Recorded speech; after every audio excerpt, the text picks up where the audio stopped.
আসসালামু আলাইকুম বন্ধুরা। আজকে আমি দেখাবো কিভাবে আপনারা একটি গানকে লো-ফাই স্লোড প্লাস রিভার্ব স্টাইলে এডিট করতে পারেন। প্রথমে আমি আমার পছন্দের গানটি সংগ্রহ করি। চেষ্টা করবেন কপিরাইট ফ্রি বা নিজের কন্টেন্ট ব্যবহার করতে।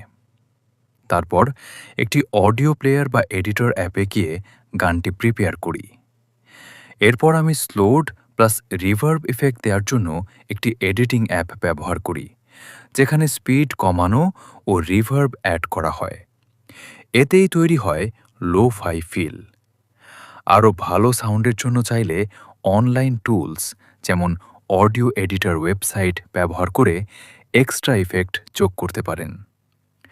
তারপর আমি গানটির জন্য একটি সুন্দর থাম্বনেইল তৈরি করি, যাতে ভিডিওটা দেখতে আকর্ষণীয় লাগে। সবশেষে ভিডিও এডিটর যেমন এভি প্লেয়ার দিয়ে অডিও প্লাস থাম্বনেইল একসাথে করে এক্সপোর্ট করি। এক্সপোর্ট হয়ে গেলে ইউটিউব স্টুডিওতে গিয়ে ভিডিও আপলোড করি, টাইটেল, থাম্বনেল ও ডিসক্রিপশন ঠিক করে পাবলিশ করে দেই। ভিডিওটি কেমন লাগলো অবশ্যই কমেন্টে জানাবেন। ধন্যবাদ।